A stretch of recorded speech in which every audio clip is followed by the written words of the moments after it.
Motivation ebbs and flows. It's not the same every day. So when we talk about someone who doesn't have autism or ADHD, we'll call that neurotypical.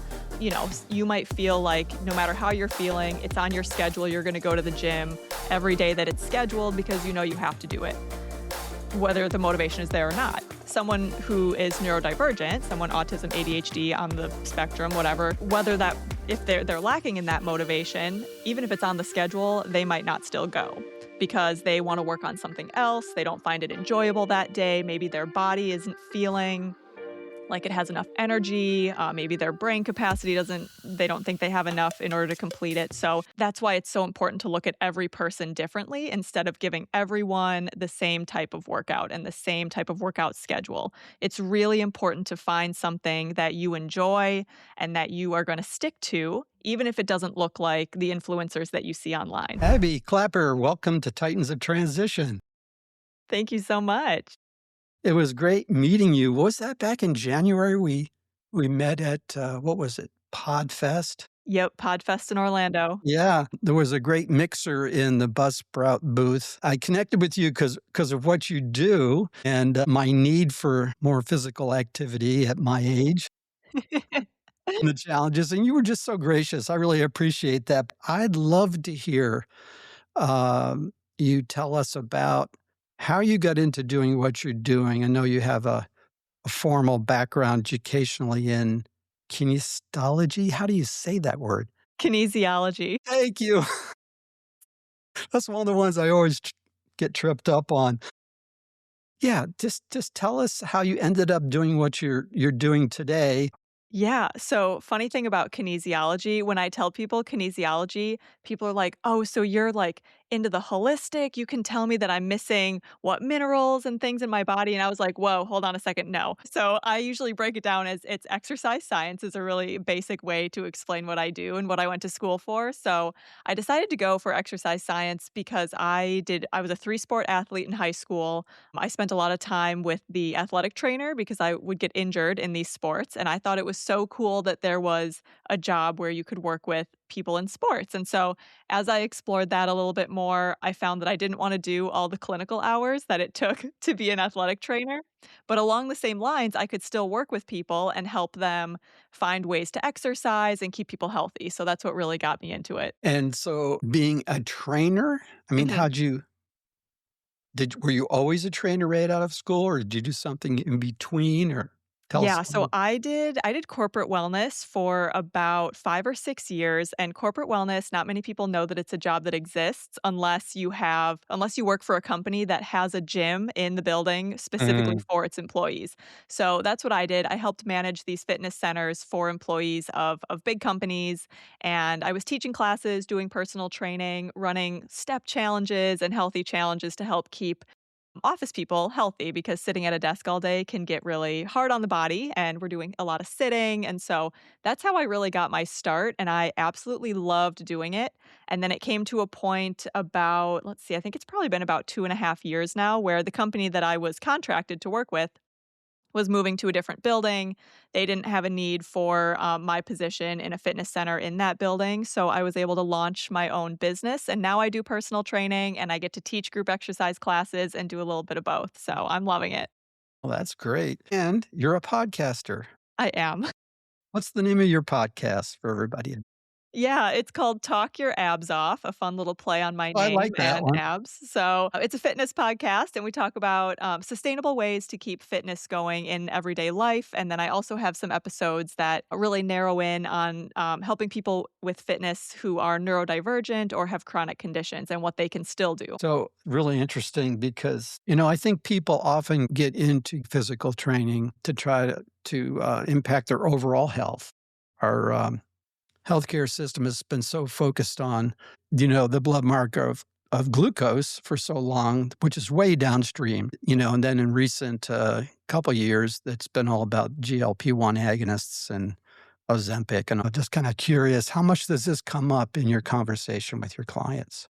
Yeah, it's come up a lot recently, and it's funny because I actually did a podcast episode with a doctor who, does weight management and gives GLP-1s because I wanted to learn more about it. I didn't know much. Right out the gate when I first heard about it, I thought GLP-1s were the easy way out. I thought that it was the next fad because, we've seen a lot of Mhm. fads over the years, but as I talked to her and as I kinda dug into it a little bit more, I see it more as a tool as opposed to a fad because there is a lot of insulin resistance and a lot of conditions that come with insulin resistance that people might not realize. So I do work with some people who are on GLP-1s, and I'm so happy that I can because it's so important when you're taking a GLP-1 to still continue to exercise and eat Yeah. well. Because I think a lot of times we see people taking GLP-1s and not changing any of their other habits. Not their lifestyle, kind of the root cause. And I think that's also why, a lot of doctors in this space are looking at microdosing too, staying below the recommended therapeutic dose with the side effects of potential protein mass loss, and Mhm. that's why it's so important to keep your exercise up, to eat right, because, yes, you will be your appetite will be suppressed and your digestion will be slowed, and there's other factors too, depending on which agonist cocktail you take now. But, if you don't address the underlying lifestyle change, then I think after a few years, the GLP-1 agonists become less effective anyway, and then people or they wanna get off of them because of the side effects, and then if they haven't addressed it, then they slingshot. It's like the Biggest Loser thing all over again, Oh my right? gosh. Yeah. But instead of, like, having these really intense workout regimens and diet for the period of the Biggest Loser show and then them going off of it, you basically are using a hack to get you there.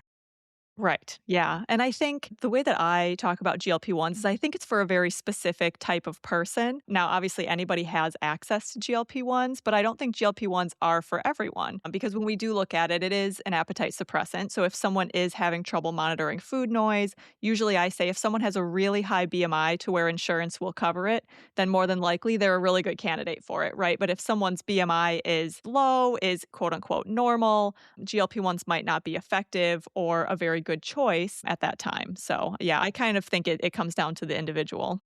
Yeah. Okay, sorry about that sideline. It was just an area of interest for me, so I thought I'd Yeah, ask. I love it. And it just out of curiosity, what's the spread of age of your clients? Great question. So I live in, Clearwater, Florida, Here you go. so the spread is very wide. I work with people from in their 30s to in their 80s, so really wide group here. Yeah, so I'm about 2.5 hours south of you in Port Charlotte. Okay. And, you look around and everybody looks like me. A lot of people, I shouldn't say Mhm. everybody. Older people retiring down here or whatever. So, yeah, I was just kinda teasing that out a little bit, so maybe we can touch base on advice for older folks. For sure. So, I think when I looked at your LinkedIn profile, your byline said something about helping people live a healthier and fulfilling life. How does that go? Is that Yeah. close? Happier, healthier life. Yeah. Okay. So it's not just, you know, the, uh, the person, just the gym person. That's Abby's not just the gym person who helps you work out. You're Right. really concerned about the person's overall health. Absolutely, and Yeah. and that they're enjoying how they're getting healthy too, because a lot of times fitness can seem really boring. Some people feel like fitness isn't for them if they've had bad experiences in the gym in the past, and so really creating a space for people with, I say, different bodies and brains of all kinds, creating a safe space for them to feel like they can really find a fitness routine that feels good for them, because not everyone needs to be in the gym, doing dumbbells or lifting really heavy weights to get healthy. There's so many ways to do it, and I love exploring those options. That's really cool. I want to swing back to a little bit more about what you see as being successful, but I want to reconnect with the reason my podcast exists, and that's transitions and lessons learned. Now, maybe you don't view yourself as having a huge, massive transition, like going from being, I don't know, vet to a combat physician or something bizarre like that. But you did do that transition between the corporate world and your own business. Tell me a little bit more about that change and how you adjusted to it and maybe some of the lessons learned that you went through? Yeah, it was a very uncomfortable time in my life, and it's still pretty recent. Like I said, maybe like 2.5 years ago, I had really enjoyed corporate. I loved working with big groups of people. I loved the stability of a paycheck every 2 weeks. And when you make that transition to work for yourself, it's so scary because you don't really know how stable it's going to be, but you have to make the jump. And so it's like you have to figure it out one way or another. So I was very lucky that I had some clients that I was working with on the side during my 9 to 5. So I would work my 9 to 5 or whatever hours they were, and then but either before or after, I would go to see other clients on my own. So I kinda started this business a little bit just to have something on the side, and then I'm so grateful I did because when the time came, I had something to lean back on because fitness industry is really tough. Either you're a trainer in a corporate gym or you're doing corporate wellness, and there's not too much in between, so it's a really hard place to be. Being able to find, my own place in it was exciting, but also, like I said, very scary and very uncomfortable because it's just the not knowing is terrible for me. I have anxiety. It was, Mhm. a really, really hard time and feeling like I, was getting rejected from the corporate world and trying to have to kind of find, my own place.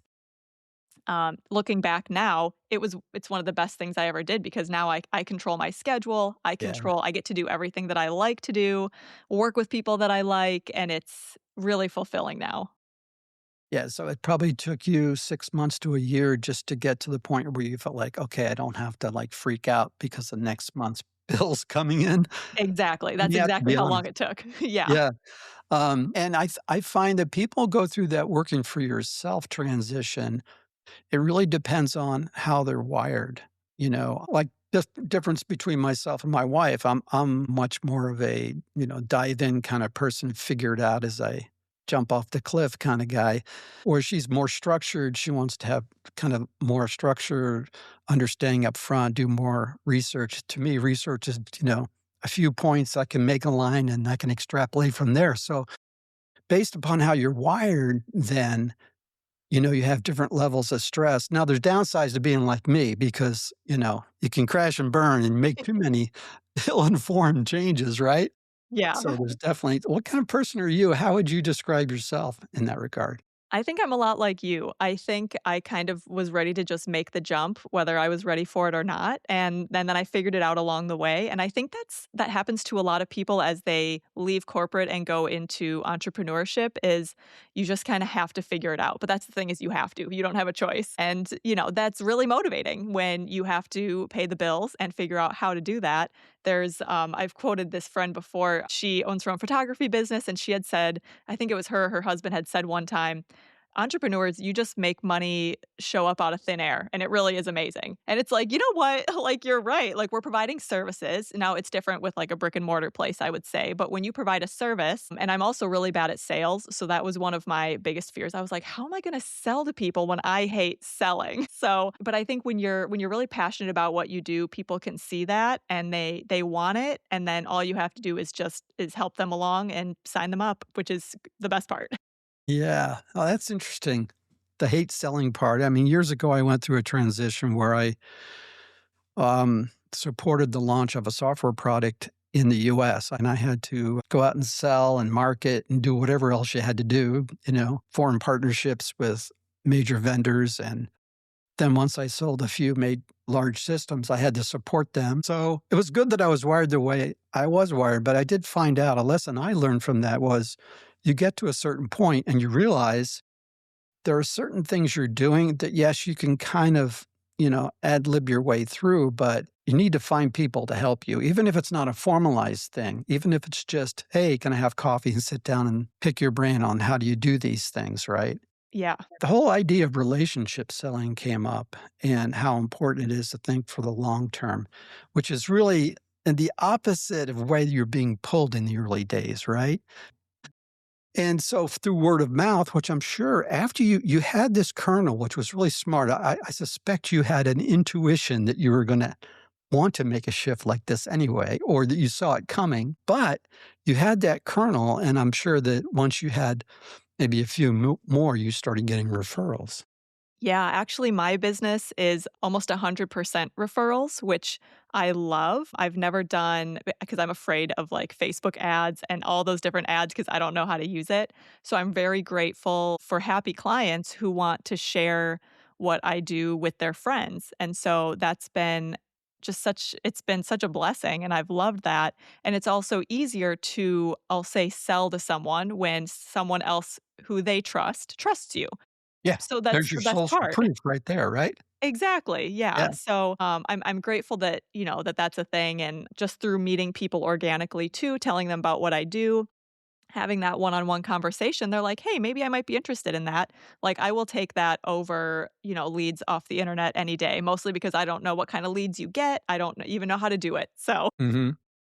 Yeah, and, if you're trying to persuade people kind of the way our paradigms of the negative salesperson, it's just honestly, I don't wanna deal with that. I mean, it's not authentic, and usually, your churn rate on people you have sort of, you know, bamboozled into, signing up with you, it's just not worth the effort, really. So anyway, that's kind of my 2 cents, and so, all right, so let's go back. Can we go back now and talk about kind of your experience of in this private business that you have and the different clientele you have? What are some of the principles you think are important for people to understand in order to be successful in getting themselves in shape? great question. Maybe some of the hidden ones we don't think of, like the person is just lazy and doesn't want to do it. I mean, that's obvious. Maybe some of the Right. non-obvious. Well, I think some people think that it comes down to having a really high level of motivation. But the reality is, at a lot of points, you're not gonna have motivation, but you still need to continue, right? So I work with a lot of people who have, like, autism or ADHD. The motivation ebbs and flows. It's not the same every day. So when we talk about someone who doesn't have autism or ADHD, we'll call that neurotypical.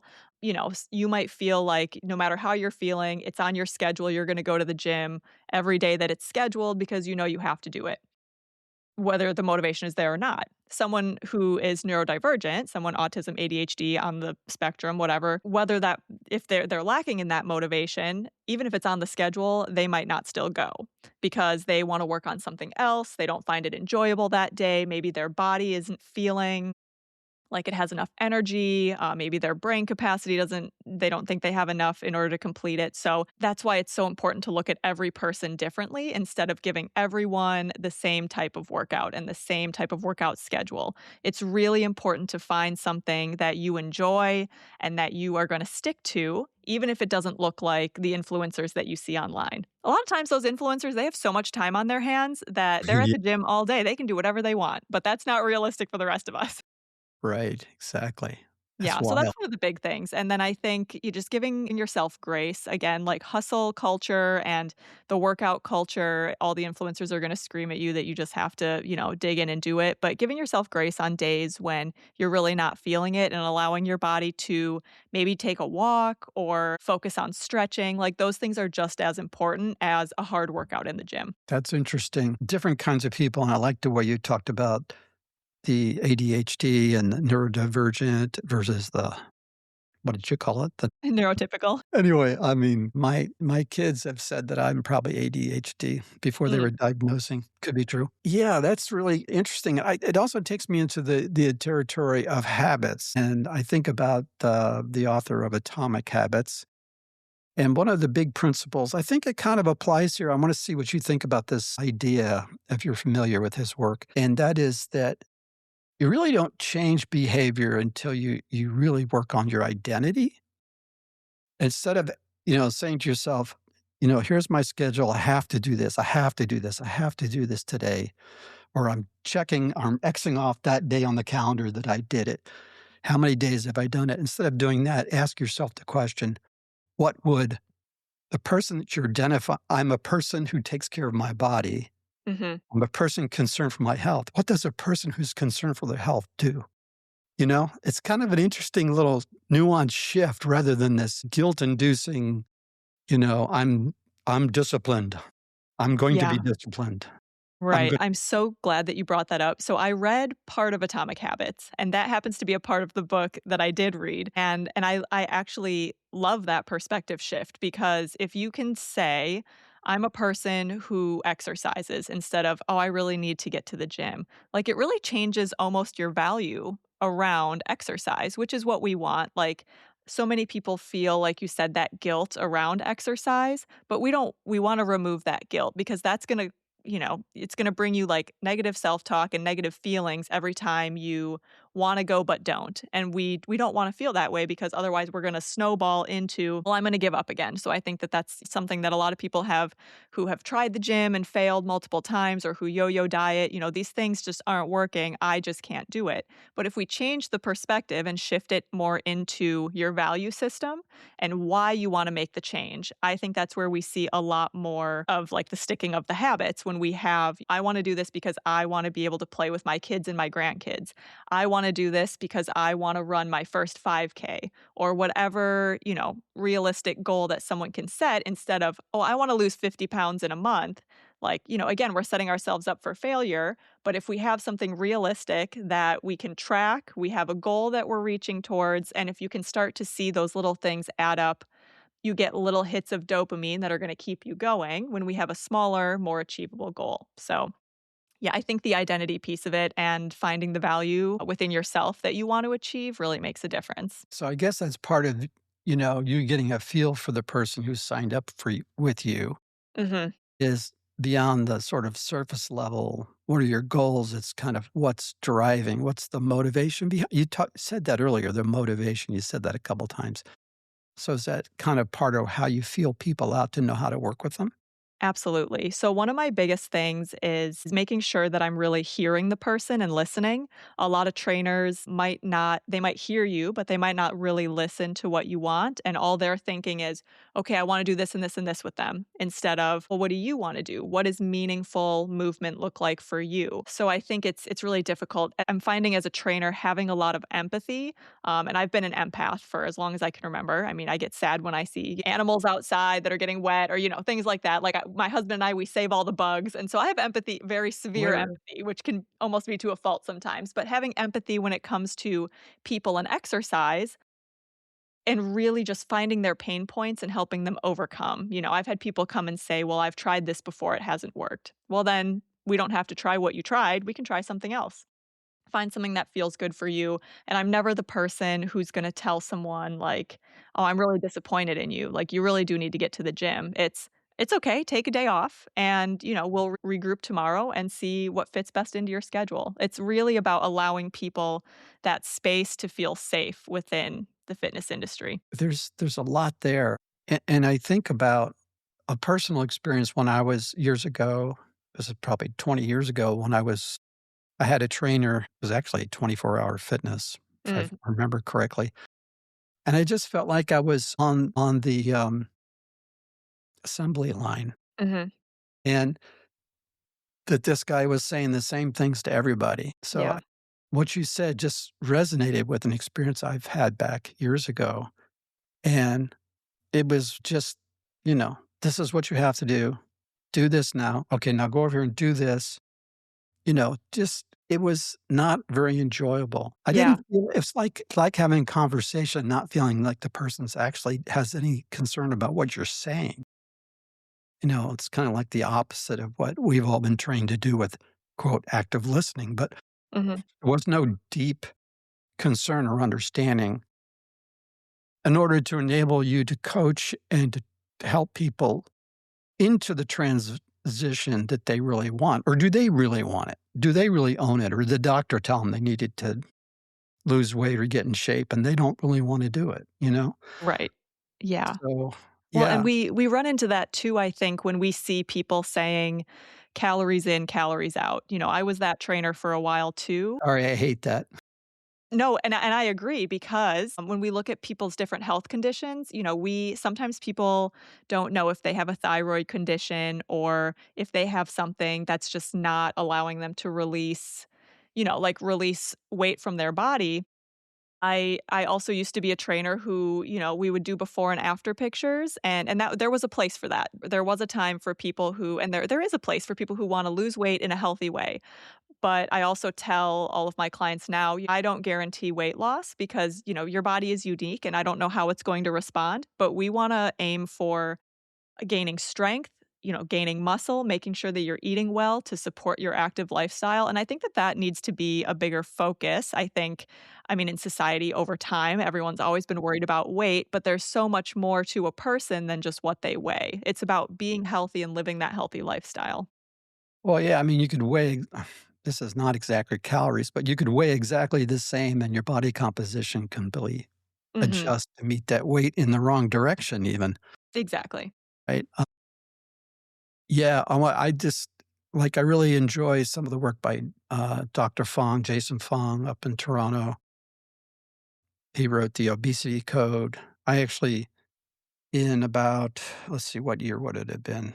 Probably 2018 or something like that. I started doing intermittent fasting, time restricted, and I had never lost much weight, but I lost 50 pounds just by doing that, to be honest, and I've kept 45 of it off. Calories are measured by putting things in a calorimeter and burning them, Mm, and you can put things in a calorimeter that your body won't even it'll pass right through your body.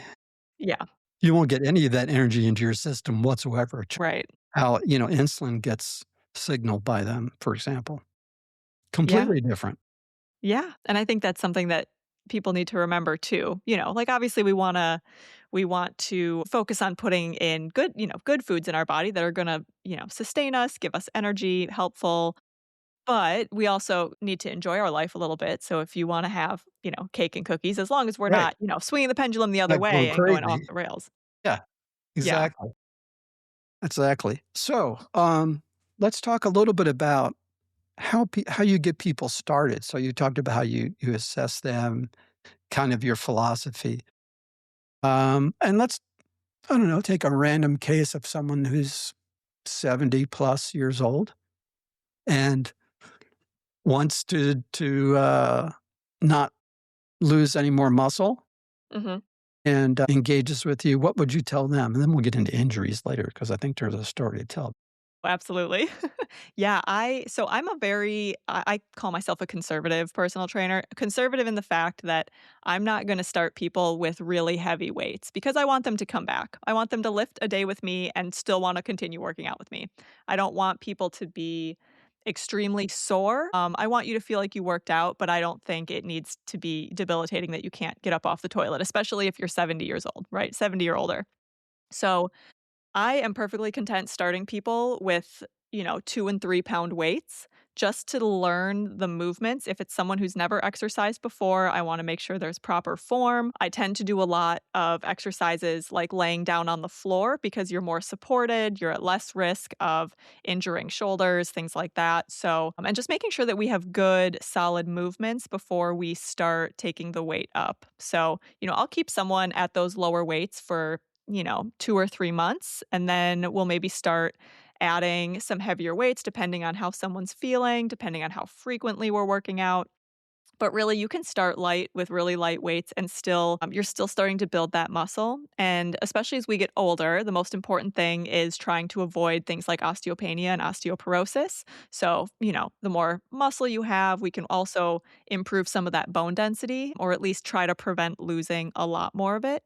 And we're also losing muscle. After the age of 30, our muscle starts to decline significantly. So we want to make sure that we can keep as much as we can, especially as we get older. So that's my main focus with clients that are older is really just building the base. And then from there, making sure that we're doing for every client, I like to tell people every person should be doing a squat, a hinge, a push, and a pull exercise multiple times a week. So those are the main things. That's also going to help you live your life, right? We're bending over to pick things up, we're squatting to pick up boxes, we're reaching to get things. These are all movements that we want to stay strong in, especially as we get older. So that's kind of where I would start someone and then it's only up from there. We can start increasing weights, we can start trying new movement patterns, but really starting with the absolute basics and very light is something that I love to do. And it makes people feel comfortable. They don't feel like they're gonna hurt themselves or doing too much. Right, I like the way you talked about starting slowly too, because you are gonna get sore, that's where your micro tears and all that jazz, Yep. but, again, it gets back to you're not interested in the quick fix that's not retained over the long term, Yeah. right? No. We want this to be a lifestyle change and sustainable. We want people to keep doing it. So, weights, free weights, machines, bands, thoughts on all these different things, or The TRX. I love a TRX. TRX. I do too, but since my, shoulders have gotten a little bit wacky, it kinda hurts. I have to it seems kinda silly when I'm going, Right, yeah, "You're exactly. making me feel better now. I'm ready to hook it back up." That's funny. Yeah, I it depends on what people have access to, right? So a lot of Yeah. times when I work with people, I go to their homes or I train them virtually and they have maybe a couple sets of dumbbells. Sometimes I'll go to someone's gym with them and they do have machines. A machine, and when we're talking about gym machines, when you walk into a gym, it's the ones that you can sit on, it's got a seat, you can do your seated shoulder press, you can do seated bicep curls, things like that. So, those are really good initially to learn the movement patterns. If you are uncomfortable with free weight dumbbells or if you feel like your stability muscles aren't very strong, it's a really great place to start. So, if you have access to machines and you're starting for the first time, really great to start with that. If we don't have that, I like dumbbells as long as they're light and they're in, we're in a safe our bodies are in the right form and we're Mhm. using it safely. So I think that dumbbells can be perfect. Like all you need is some dumbbells. If all you have is resistance bands, use resistance bands. There's 1,000 things you can do with that. So I like to look at it from what do you have already? So you don't need to buy a whole home gym in order to get your fitness on. So using what you have, but if you are starting, I would say machines, then dumbbells, and then you can get into all the other crazy equipment. And what about the, aerobic side of things? The aerobic side, yeah. So that's where it can be really tough because people will be like, "Well, Abby, I hate running." Well, the good news is that not everybody has to run. Walking counts as aerobic activity. You can do walking, you can do dancing, there are Zumba classes, you can do we got the stair steppers, we have ellipticals, we have bikes, whether it's A the ton of different recumbent bikes options. in the gym or Yeah, an upright bike, like, truly there are so many options, and we can find one that someone might like. it's cool. Okay, let's get into injuries. Okay. Before we press record, I mentioned to you that my wife had just had rotator cuff repair. She had actually fallen down and did a stiff arm to break her fall, Mm. and the shock of that actually popped get cuffed down, Oh my and so she gosh. had to have, like, it reattached and all that kinda jazz. So she's just started PT this week, Wow. but hasn't been able to sleep in anything but a reclining chair until about 4 days ago. Mhm. She's back in bed now, but, Yeah. and you mentioned that you had a because you probably didn't follow your own advice on lifting or something. Yeah. No, I have a rotator cuff strain that I'm rehabbing Okay. right now. I was bench pressing I was following a strength program, from another coach, even if it was my own. It could happen at any weight with anybody's coaching. Um, I was barbell bench pressing, and it was a little bit heavy, and I felt something weird in my shoulder, but I decided to push through it, which I should not have done. You gotta listen to your body, folks. And so I did that, and then, couldn't use it for maybe about a month. So I was just doing legs, and I was like, "Let me just rest it. It'll be fine." Then I had gotten a massage and something happened and it flared back up again and I couldn't push or pull my arm. Mm. And I was like, "God, man, I really need to probably go to the doctor this time." And at, the ripe age of 31, I was like, "God, I need my shoulder. Like I can't just leave this." So I went, he said rotator cuff strain due to shoulder impingement. So a shoulder impingement, a lot of times if you think about your posture, if your shoulders round forward, that's essentially can be a shoulder impingement. So because my posture is bad, it wasn't really helping me. I wasn't bench pressing in the proper position. So I'm in physical therapy. We're working on pulling my shoulders back, strengthening through my back muscles. And now I'm really careful about lifting upper body. How long did they predict it's gonna take to get you back to Well, I went in on Wednesday for my appointment, so 2 days ago, and he told me I was good to go. And I was like, well, I would still like some more physical therapy for my own sanity, please. peace of mind? But so it took about a Yeah. month of physical therapy to fix this. It was very minor though, so everyone's shoulders are different. But, making sure that our bodies are in the right positions and that we're warming up before exercise is super important and all those fun things. So, Yeah, injuries in weightlifting happen all the time though, and, it's just about being careful and, yeah, listening to your body's the biggest thing. Yeah. Yeah. That's interesting. It's hard to believe I was a gymnast in high school. Were you really? Yeah. That's cool. I didn't go all around. I just did the pommel horse and Mhm. vaulting. Mm, But yeah, I had a couple injuries there for sure, but yeah, I don't think I could climb the ropes up and down without my legs mm. anymore. Yeah, I'm curious if the gymnastics played a part into what your shoulders are doing now. No, well, it did actually. My right shoulder, I injured it initially in gymnastics, and it was okay, and then I injured it again in volleyball Mm. doing a smash because I was coming down. It's probably, 20 or something like that, and then I was also in martial arts, and I that's when I had my right arm dislocated. Oh gosh, I can imagine. Yeah, that's kinda crazy. Let's talk a little bit about your podcast and how does it fit into your business, or is it completely separate? I mean, obviously, you have the same interests and the same passions, but is it the top of your funnel, or is it how does it fit? Yeah, I initially started the podcast as a marketing tool. As anyone who starts a podcast, you think it's gonna go viral and you're gonna get all these listens, and I was like, "This is gonna be a great way for me to get new clients." Wrong, but I found that people really did enjoy listening to conversations around small, sustainable habits that other people do that they can maybe add into their lifestyle. So, when I Yeah. first started the podcast, I was talking to a functional health nurse about gut health. I was talking to a running coach about how to start running. Super small things that are easy to add. I have some guests who were really inspirational in finding exercise through grief and all these different things. So the podcast is going to be 2 in June, I believe, and I've kind of changed how I approach the podcast. You know, it has not gone viral. I get some pretty consistent Mine has listens, not and I either. love my listeners so much and that they keep coming back for more and all the new listens that I get, but I've changed it a bit to now focus more I've found my niche of people who are neurodivergent and have chronic health conditions and really helping them find things that work for them. But what I also learned was it's a really great referral network. So if I have here's an example, I had a physical therapist who works with people with hypermobility. I have clients with hypermobility, so I said, let's talk about the importance of strength training with hypermobility. Had her on the show. She's like, I didn't know that there were trainers that worked specifically with people who were hypermobile. I said, well, I can, and I'm happy to. And so she referred to me two people, one person that she worked with and one person in a networking group that we were both in.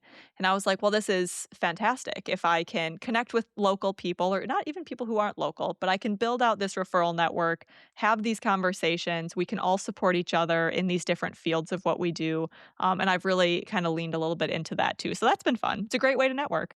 Yeah, hypermobility, maybe you should define that. I think I know, but Yeah, hypermobility, sometimes called Ehlers-Danlos syndrome, sometimes called hypermobility, is basically when your joints are extra flexible. So it means that so it's you're the you're old double joint Yes, designation? the double jointedness. Yeah, so the cartilage and tendons and ligaments are just a little bit loose. So oftentimes you'll see people be able to touch they'll bend their hand, they'll touch their thumb to their forearm. I can't do it. I'm not hypermobile. Or if people's knees kind of look backwards when they lock them Mhm. out a little bit, or people who extend their arms and their elbows pop up the opposite way, oftentimes that's what it looks like. So, yeah, that's another thing.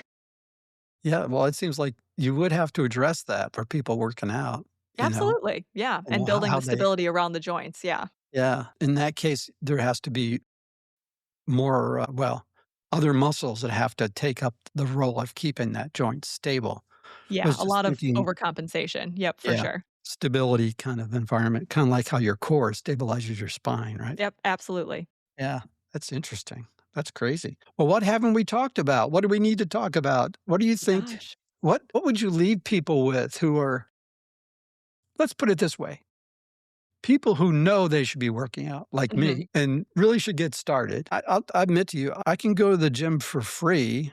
It's part of my medical benefit at my mhm, age, but I hate going because mostly the gyms that are nearby are so busy mm, that I'd have to go at a crazy time of night, and the other option would be, well, just invest a little bit of money and do it at home, right. right? Yeah. Well, I mean, I know these things, but how would you have empathy for people who are having trouble getting started? Absolutely. I usually tell people to start small and find something that you enjoy. So, starting small can look like adding in walks around your neighborhood or finding, I love YouTube videos. There are so many free, good YouTube workout videos. If you like Pilates, yoga, strength training with dumbbells, resistance bands, you can find any type of workout on YouTube from your home. Type in body weight, type in whatever piece of equipment you have, and something that you have will pop up. And then it's about finding something that you like. So, you can find there are trainers on the internet who are into like video games and so they can do video game workouts or all these different things. And finding something that you enjoy again, whether it's dancing, walking, running, finding a friend to bring in with you, there are so many ways to make it happen, and that's the other thing that I always like to leave people with is there's always something that you can do. Even if you have an injury, a chronic health condition, if you feel like your brain works a little bit differently, there's something that's going to work for you, you just have to find it, and that's the most important thing. So break it up, small chunks, get started, get momentum. Yeah. Yes, get them up find the thing that's gonna get you started so that you can continue the snowball. Yeah. I love it. I love it. Well, gosh, I've run out of questions. Then I think we covered it all. Well, this has been a lot of fun, and I can already think of a number of people I would want to refer you to. Here's a question, though. One thing does come to mind is I think you mentioned, did you say you do remote classes too? Yeah, so I How do does that work? one-on-one, in person and virtual. So I do it over like I like to use Google Meet. It's just super easy. And so basically what happens is when I work with people over Google Meet, whatever equipment they have, I plan out their workouts for them. I take them through the workout. I can watch their form, correct their form, and we get to chat. It's like chatting with a friend while you're working out, right? But also getting the professional guidance. I also have a that I have a monthly membership. So if you don't want me to be there with you, but you just don't know what you want for your workout, you can sign up for a monthly membership with me and I'll customize your workouts around your schedule and your abilities and the equipment that you have. You'll get your workouts sent to you so you don't even have to think about it. All you have to do is open up the app, what am I doing today, and just follow it and you're good to go. So, a lot of That's different great. options. That's really helpful. Yeah, So, all that information and how to get a hold of you, we will drop in the show notes perfect. and make it available to everyone. And I just love the way you are so encouraging. Thank you. So, I love to hear that. underneath of it all, I just thought you were very interesting when I met you at the mixer at the podcasting conference Yeah. and Podfest. And I don't know, you just put me at ease. And now I just don't feel so bad talking to someone who is in a space that I've been avoiding. So I love that. I love to hear that. That makes me so happy. Well, that's great. And maybe you should have an episode that is like a webinar or a live stream for neurodivergent in particular. I bet you get a lot of people jump on that if Yeah, you haven't already absolutely. done it. I mean, I try to cater some of my content on Instagram to that. the dreaded IG. I know, it's the worst. All right, listen, thank you so much for coming on the podcast. I really appreciate it, Abby. Thank you. Thank you, Joe. All right. Hey, thanks for joining me today on Titans of Transition. I hope you enjoyed the episode. Please check the show notes for additional information.